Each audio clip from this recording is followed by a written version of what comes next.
Entre las transformaciones que atravesamos, nuestros coches, autos o carros están en primera línea. La movilidad eléctrica y nuestro entorno, nuestro medio ambiente, exigen a la industria automotriz a reinventarse. De lo poco que se habla es que esa reinvención alcanza mucho más allá que del motor, el modelo o el sistema de propulsión. Llega hasta nuevos canales de pagos, nuevas plataformas de reparación, hasta nuevas formas de distribución. El sector se reinventa. Y el centro de esa reinvención no está solo en Detroit, en San Francisco, en Stuttgart o en Imola, sino en México. Son las 10:30 en México DF, las 12:30 en Buenos Aires y las 15:30 en Madrid. Bienvenidos a Herederos del Cambio, yo soy Flavio Canina. Y yo soy Pablo Barassi.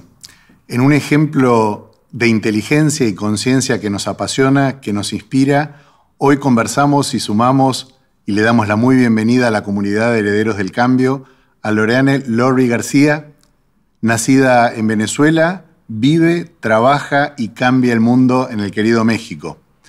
Sus herramientas son la experiencia de una carrera de 3 mundos distintos: el consumo masivo, las microfinanzas y la movilidad. Como cofundadora de Kavak, el primer unicornio mexicano, Loreane nos comparte cómo se unen esos 3 ámbitos para un futuro que no solamente sea mejor para todos, sino además más sustentable. Lori, muy bienvenida. Hola Fabio, hola Pablo, qué gusto poder estar aquí con ustedes hoy. Estoy muy emocionada de poder compartir mi historia con ustedes.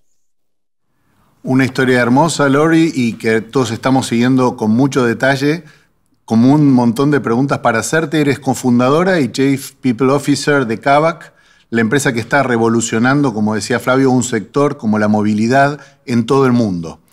Pero la pregunta para ti, ¿qué tipo de vehículo es el que...?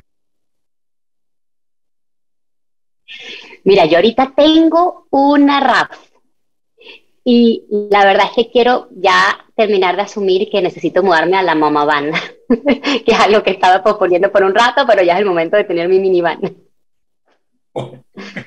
A ver, y como eso, el cambio de vehículo también, a ver, consideramos acá y nos gusta siempre empezar con una pregunta que comparten muchos invitados con nosotros, que es, bueno, el cambio siempre empieza por uno mismo. En tu caso, y en los últimos 3 años que atravesamos, ¿cuál fue el aprendizaje, el mayor aprendizaje que has hecho tú en tu vida personal y profesional, si se quiere? Bueno, para posicionar los últimos 3 años y contarle un poquito como que dónde estaba, Kavak arrancó hace 6 años y justo hace 3 años estamos hablando del principio de la pandemia.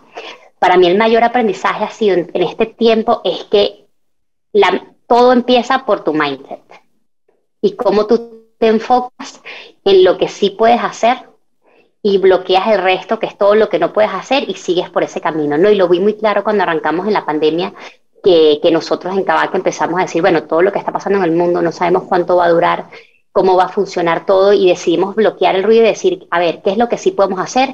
Y empezar a enfocarnos en todos esos cambios, y personalmente también, ¿qué sí puedo hacer ante este encierro con mi familia, en la casa, con los niños trabajando, etcétera? Y con todo eso la energía se canaliza de una forma positiva y empiezas a lograr cosas. Entonces la mayoría de la competencia del día a día está en nuestra cabeza, en cómo pensamos, en nuestros pensamientos y en nuestra actitud. Y Lori, ¿cuál es el cambio concreto que propone Kavak? ¿Cómo se les ocurrió el modelo de negocio? ¿Cuál fue el disparador para hacerlo?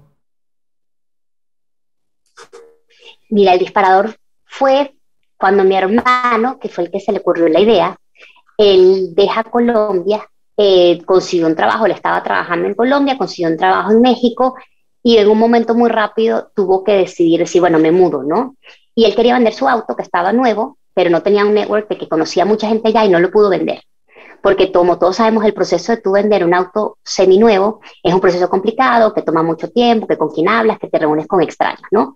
Y llegando a México, él compró un auto también, el auto usado, terminó saliendo con un montón de detalles. Cuando él me contó la idea, a mí me hizo mucho clic, porque estoy segura que muchos de los que nos están escuchando han pasado por ese proceso en el que estás comprando un auto, vendiendo un auto seminuevo, y no es un proceso transparente, no es un proceso que tú digas, bueno, salí contento, porque siempre hay muchas cosas ocultas. Entonces, cuando él me lo contó, yo también me acordé cuando yo vendí mi auto, y un extraño se tuvo que sentar conmigo a probar el auto y me sentí muy insegura y me hizo mucho clic. O sea, dijimos, esto tiene que poderse hacer de una forma diferente, tiene que poder las personas estar enfocadas en disfrutar el auto de sus sueños, el auto que quieren en ese momento, como para mí ahorita es la minivan y lo que necesitan y lo que quieren, y enfocarse en eso lo bueno y que nosotros nos encarguemos de todo lo demás, que nosotros nos aseguremos que tengan el financiamiento que es adecuado para poderlo comprar, que tengan el auto en las mejores condiciones posibles, recordando que son autos usados, pero en las mejores condiciones posibles, que lo tengan en la puerta de su casa, que si les pasa algo nosotros resolvemos con la garantía, que simplemente se dediquen a tener el auto que quieren para el momento de su vida que ellos lo necesitan.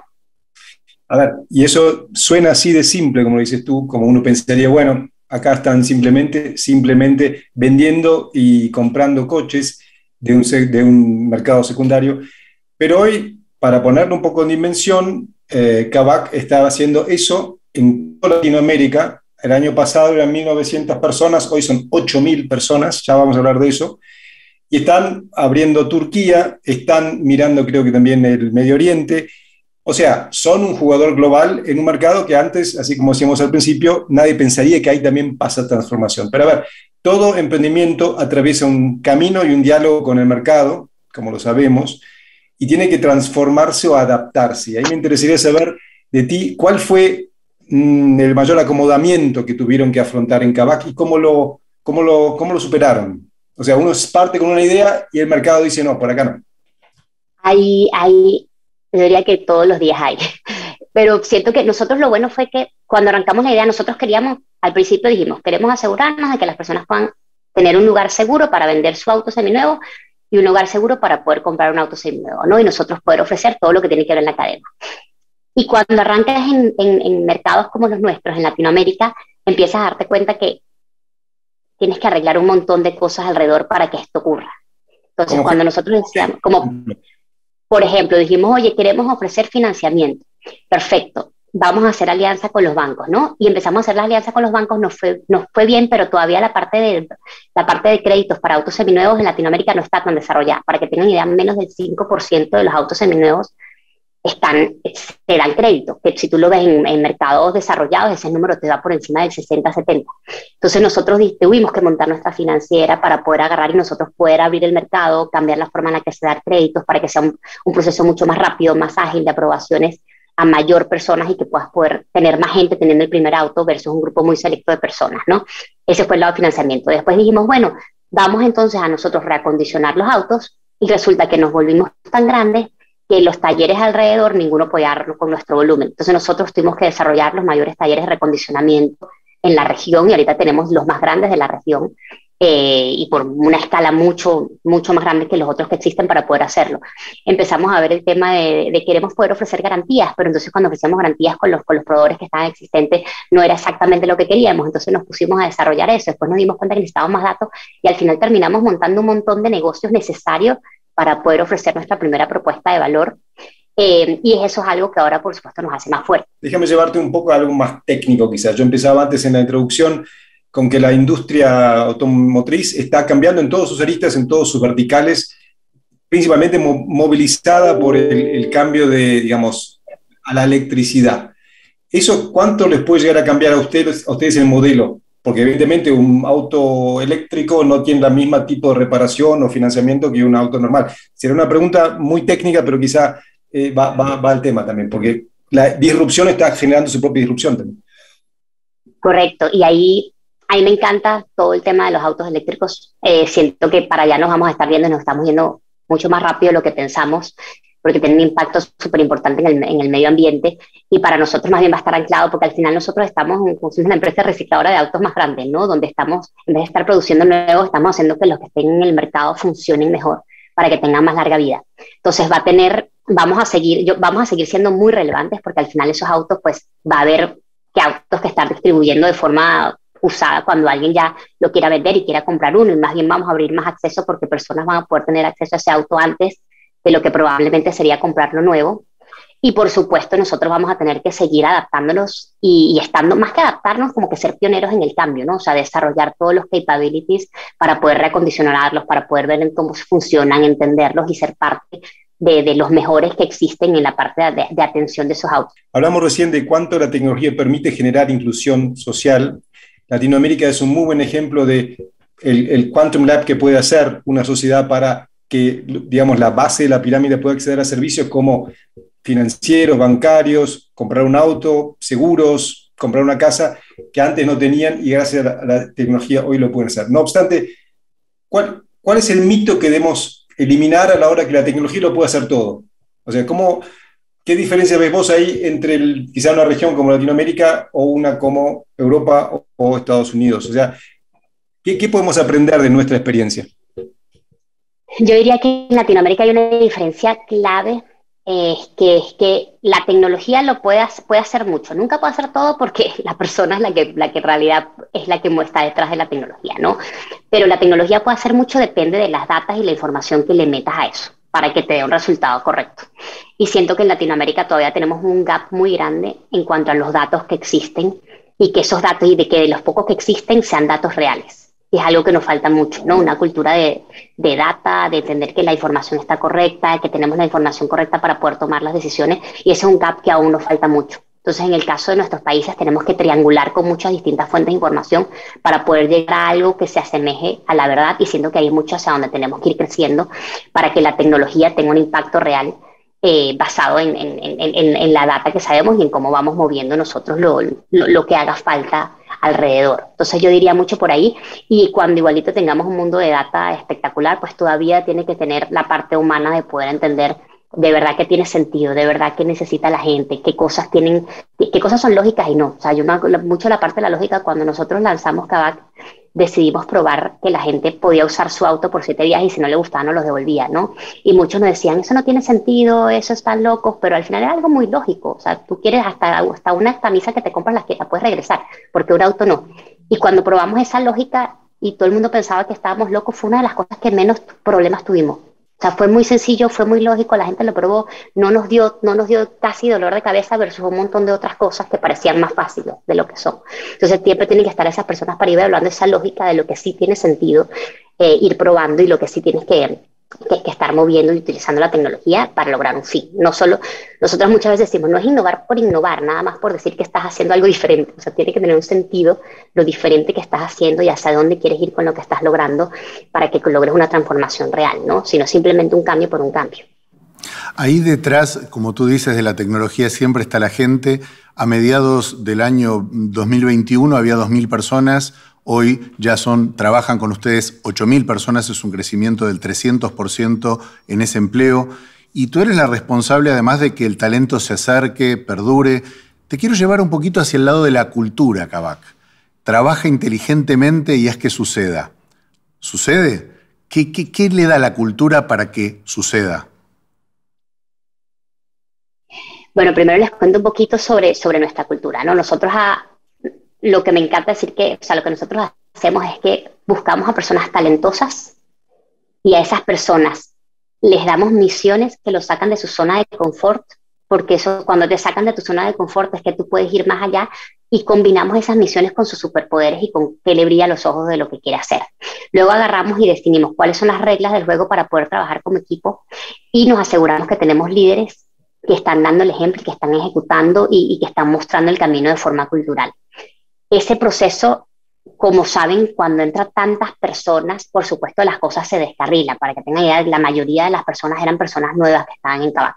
Entonces, los últimos 2 años a nivel de cultura hemos tenido que hacer un montón de esfuerzo para asegurar que las personas nuevas que hayan entrado logran entender de qué se trata Kavak, cómo funciona, cuáles son los comportamientos esperados, los comportamientos que no se permiten, etcétera, y sobre todo a nivel de líderes, cómo hacemos para que todos esos líderes nuevos entiendan un poquito el mindset Kavak. Y ha sido un proceso que nos ha tomado tiempo por la cantidad de gente nueva que ha estado. O sea, si yo probablemente veo atrás lo hubiese hecho un poquito más lento, ¿no? Aunque bueno, todo, si lo hubiésemos hecho más lento, hubiésemos crecido más lento, todo como que conlleva, pero hubiese dado que esas personas que se pudiesen llenar, impregnar en la cultura con más tiempo, porque al final cómo trabajamos es lo que hace que podamos ir a esta velocidad, y cómo trabajamos juntos, cómo tomamos decisiones es lo que hace que podamos ir disruptiendo el mercado y haciendo un montón de otras cosas. Y ahí hacemos un montón de cosas, ¿no? Nosotros, por supuesto, estamos muy pendientes desde el proceso de reclutamiento y de talent acquisition, de entender muy bien a las personas, que las personas hagan clic cultural y entender que estén líderes participando en esas entrevistas. Luego, en el proceso de onboarding, hacemos estamos muy pendientes que las personas entiendan y que pasan por lo menos 2 semanas hablando de cultura y de cómo funciona la cultura y simuladores de cultura para ver cómo sus decisiones afectan la cultura. El mundo del trabajo está cambiando y tú lo sabes mejor que nadie. ¿Qué conversaciones, Lori, con nuestros propios equipos en ese mundo que necesita trabajo colaborativo, que necesita simplificación? ¿Qué conversaciones con nuestros líderes de equipo y con los líderes a su vez con sus equipos tendríamos que estar teniendo más y aún falta? Tenemos que estar teniendo mucho más conversaciones. Hay varias cosas, ¿no? Aquí como como dicen los gringos, unpack it a little bit, ¿no? Yo creo que tenemos que estar teniendo conversaciones a lo largo de todo el equipo. O sea, una cosa que hemos estado viendo es que si a veces tú metes muchos layers, te alejas mucho del problema. Si te alejas mucho del problema y el equipo junior se aleja de la visión, es difícil agregar valor, porque ¿cómo agrego valor sobre algo que no entiendo por completo? Entonces yo diría primero entender, oye, la organización, ¿cómo podemos hacer para hacerla un poco más horizontal, para entre todos poder estar lo suficientemente metidos para poder agregar valor? Y una vez que entendemos bien el problema, entonces empezar a tener esas conversaciones, y tienes que tener conversaciones a 3 niveles. O sea, uno, ¿cómo te ayudo a que puedas lograr tus misiones? En vez de ser a lo mejor tan directivo, decir, esto es lo que hay que lograr, tú decides el cómo, pero ¿cómo te ayudo? ¿Qué se está trabando? ¿Cómo puedo hacer para acelerar? ¿Qué necesitas de mí? Que muchas veces a los líderes nos vamos por el camino de simplemente decir, haz esto y esto y esto, pero a veces no es lo mismo que la persona de decir, vámonos para acá, dime tú cómo llego y cómo te ayuda a destrabar. También hablar mucho de la parte de cómo está la persona, o sea, si la persona, cómo está su nivel de ambición, cómo está su vida personal en este momento, cuáles son las cosas profesionales que quiere lograr, porque esas cosas, eso cambia mucho a lo largo del año, de la etapa de la vida que estés, y hay que entender exactamente qué quiere la persona y qué hace sus ojos brillar. Y la otra conversación, asegurar que si la persona está en el lugar correcto. Antes de entrar ya en las últimas 2 preguntas, pero hay una que me surgió mientras hablabas, con el entusiasmo de saber de alguien que está haciendo su propia historia de vida en lo que está haciendo. Hace unos 15 años tuve la suerte de entrevistar a a un CEO de una de las empresas que trabajaste, CEO Global.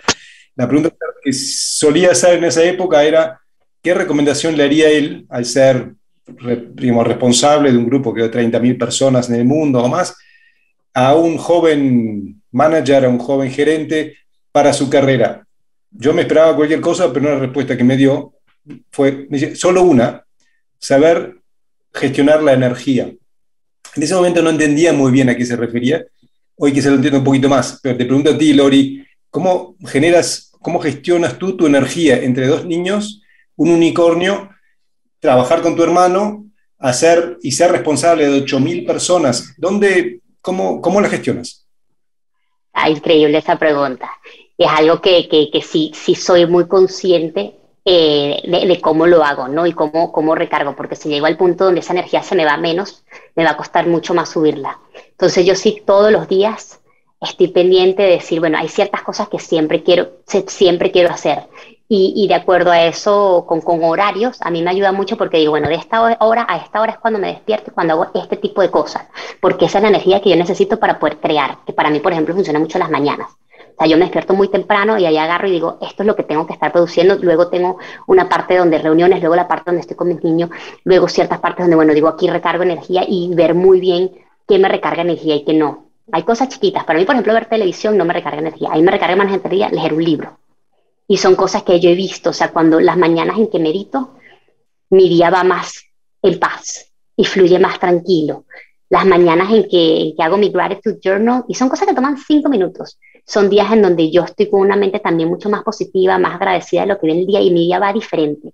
Entonces siempre ando haciendo, me encantan libros de hábitos, me encantan libros de cómo puedo ser mejor todo el tiempo, y siempre ando haciendo microexperimentos conmigo misma, de ver, oye, esta mañana comí esto, cómo me ayudó esto con la energía, esto, ya al final del día estaba agotada, qué hice diferente, y a lo mejor ya yo sé que, oye, mira, ya a las 6, 7 tengo que tener un break de media hora de ir a hacer una caminata con los niños, porque eso después me ayuda a ser mejor, y siempre ando regulando, y también entendiendo en qué momentos necesito yo desconectar y tomarme mis 3, 4 días de vacaciones, como que para bajarle un poco y volver a venir con esa parte de creatividad, que antes, cuando era más joven, simplemente decía, no, hay que darle, cuando estaba en McKinsey, hay que darle sin parar, y después al final era contraproductivo, porque el poder de repente en tomarte una pausa y decir, voy a sentarme, voy a tomar este café tranquila, hace que yo después regrese con una mente diferente y con una posibilidad de enfrentar ese problema de otra manera. Entonces sí, soy muy consciente de cómo manejo mi semana para tener esos puntos, en qué momentos dejo el celular a un lado, ¿no? Y los domingos en la mañana trato de dejarlo a un lado. Y ese tipo de cosas, de dónde recargo mi energía para poder yo seguir manteniendo constante. Y yo soy muy de tratar de mantenerla arriba constante. Hay gente que es más por picos, ¿no? Y baja y sube. Yo trato como que siempre esos picos sean más chiquitos para tener un nivel de energía constante lo más alto que pueda. Y hay cosas que te llenan de energía. Yo por lo menos cuando voy a la oficina y hablo con el equipo y estamos resolviendo problemas, yo sé que de ahí salgo emocionada, acelerada. De hecho, me cuesta un poquito bajarle a la velocidad del cerebro cuando me monto en el carro para ir a la casa. Y ahí sé que otras cosas que tú dices, oye, ya sé que lo va a hacer y me va a bajar el nivel de energía y después tengo que ver cómo hago pick up. Pero estoy consciente de esas cosas. Es un excelente ejemplo, Lori, el que nos estás compartiendo de cómo uno puede cambiar el mundo en forma no siendo part-time y al mismo tiempo conociéndose esencialmente, conociéndose a sí mismo, ¿verdad? O sea que el balance es posible. El balance es posible, hay días que yo siempre digo, se me sale de desbalance cada 3 meses, pero después logro otra vez y yo misma me hago el challenge de a ver, ¿qué puedo hacer de nuevo para volver a hacer ejercicio que de repente algo pasó las últimas 3 semanas y no pude? Y siempre me ando haciendo challenge yo misma para volvamos on track. Y así ando casi todo el tiempo. Claramente estás trazando tu propio camino y ya vamos a ir perfilando hacia el final de toda la belleza de lo que nos estás contando. ¿Nos quisieras compartir quiénes fueron tus mentores? ¿En quiénes te reflejaste o te inspiraste en el pasado reciente y en el pasado quizás lejano? Donde tú podías ver imágenes donde digas, bueno, a partir de ahí yo puedo seguir construyéndome. Muchos, a lo largo de la vida. Yo siento que la mayoría de los mentores han sido personas que han estado cercanas a mí, de las cuales aprendo. Por supuesto, mis padres, ¿no? O sea, mi papá militar, vivimos en una casa donde hablábamos de liderazgo todos los días, ¿no? Por la carrera de mi papá llegó a ser contraalmirante, entonces como que era todo el tiempo liderazgo, honor, servicio, este impacto en la comunidad que tienes. Mi mamá, increíble con la forma de hablar, cómo nos enseñó la parte de análisis, la parte de matemática. Entonces como que ellos siempre nos inspiraban a la excelencia y esa excelencia acompañada a hacer una vida mejor hacia las otras personas. Entonces tener eso en tu casa todos los días, por supuesto, te llena de un decir es posible. Y después personas a lo largo del camino que de repente habían cosas que yo veía muy lejos que me la hacían más real, ¿no? Yo, por ejemplo, quería hacer un posgrado, yo estaba en Venezuela, lo veía súper lejano, ir a Stanford me parecía imposible. Y conocí una persona que me dijo, oye, pero ¿por qué no? ¿No? Y me explicó un poquito, él trabajó en la NASA y me explicó cómo llegó allá y dijo, ok, tengo un camino trazado y de repente otra persona, ¿cómo incorporo estas cosas a mi vida? Aquí hay un camino trazado, una mamá que trabajaba, mi cuñada, y oye, mira cómo lo está haciendo ella, aquí puedo hacer algo y siempre estoy como viendo qué están haciendo las otras personas que yo puedo estar incorporando en mi vida y a través de eso yo ir creciendo. A ver, y la última, Lori, tu hermano Carlos tiene una muy linda cita y me la copié. Dice, tienes que entregar todo porque no cambias el futuro haciéndolo a tiempo parcial. Para cambiar ese mundo, ¿cuál es el pendiente que le queda a Lori García todavía? Para cambiar el mundo hay varios. Hay varios. Yo quiero seguir, o sea, en Kavak tengo 3 cosas, ¿no? Uno, asegurar que a través de lo que estamos haciendo sí cambiemos y que haya una mayor movilidad social, que más personas tengan acceso a su auto y a que a través de ese auto puedan ir creciendo su nivel de ambición y lo que quieren.